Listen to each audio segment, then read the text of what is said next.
This is News of Interest with John Ubel. Today is January 10th, 2011.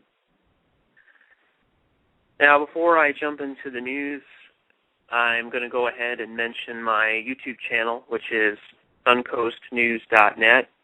That's suncoastnews, one word, .net. Please visit that when you have a chance. And now for the news.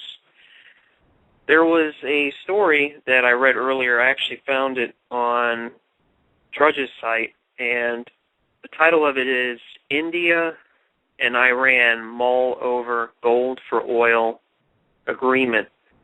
Basically, the two countries are coming to an arrangement where India will buy oil from Iran, as they've been doing for quite some time, not in a currency, but actually for gold.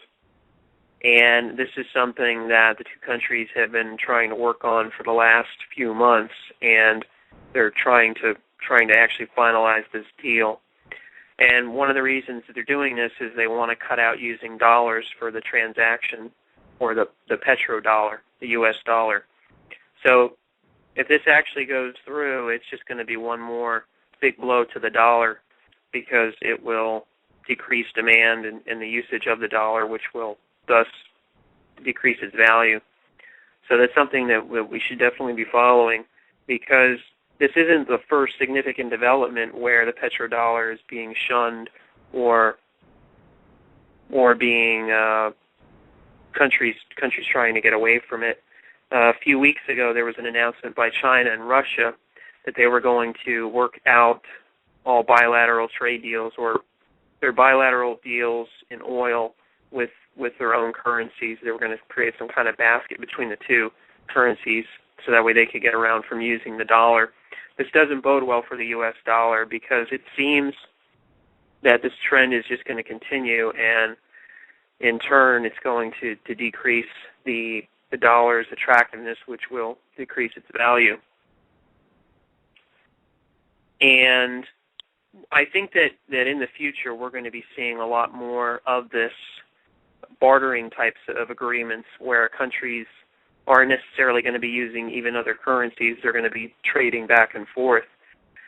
Shortly after the nationalists came to power in Germany, this is during the 30s, they had worked agreements where, like with Argentina, for example, they would trade locomotives.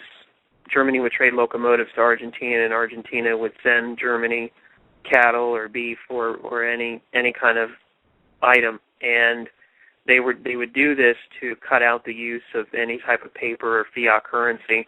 This actually helped both countries involved, because it got them around dealing with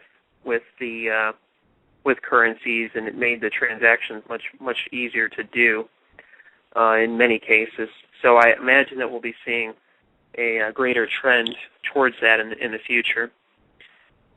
Now, over the last few days since this shooting had happened in Arizona of Congresswoman Giffords, it's made just a lot of news, and judging by the news, it seems that the only person who was shot was the Congresswoman, because the national media has really gotten a hold of this, and they're making her out to be some type of saint or something, and that's all we seem to be hearing about. We're hearing very little about the 6 other people that were shot.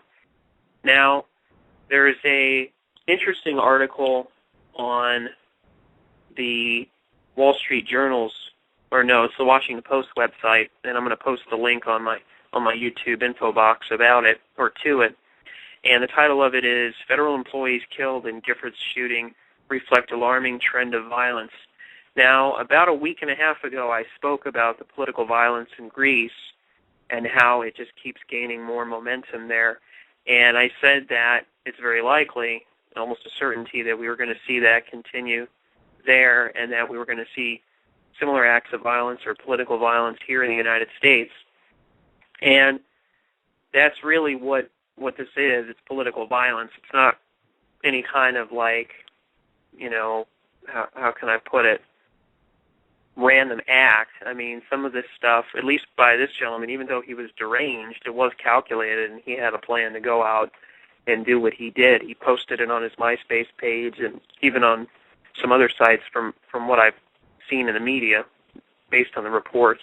So I imagine that this is going to continue, and who knows where it's going to take us. But there's so many angry people out there that it's almost a certainty. If the federal government didn't continue with the unemployment benefits, chances are we'd be seeing, 10 times the amount of political violence that we're seeing today, maybe even 100 times, maybe even 1,000.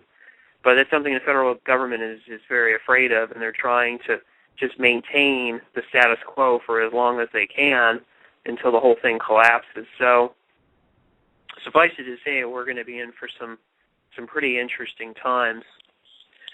Now, another story that seemed to catch my eye was, this is a business story, but it deals with a bank that operates in Florida. And this is a bank that I've talked to my friends about, because I like to follow banks and banking stocks, and especially with all the banks that are going out of business, it's something to definitely take a look at. Well, Synovus Financial Corp, their ticker symbol is SVN. They've really been on the rocks for about the last year, like hundreds or perhaps thousands of other banks across the country. And this bank has, I want to say, maybe a dozen branch locations throughout the Tampa Bay area. And today I was reading in the Tampa Bay Business Journal that they're going to be closing 39 branches, and they're going to eliminate roughly 800 people in the 5 states in which they operate. And according to the article, Synovus management didn't say how many of those branch locations or layoffs would be in the Tampa Bay area, but that's probably something we'll be finding out here in the next few weeks. But one thing that I notice as I go through, and this is just, local to the Tampa Bay area, but as I drive around Pinellas County and Hillsborough County, which is where St. Pete and Tampa are, but as I drive around those counties, I'm really noticing a lot more closed, vacant bank buildings. And if Synovus goes out completely in this area, that'll be at least a dozen, maybe even 20 vacant bank branches. So I imagine that's going to be happening here before too long, considering the shape that these banks are in. So what I'm going to do is I'm going to have all these articles linked in my YouTube info box for this when I do archive it on my YouTube channel. And that channel site, again, is suncoastnews.net. That's Suncoast News, one word. And with that, I'm going to sign off. So thanks for listening. Take care.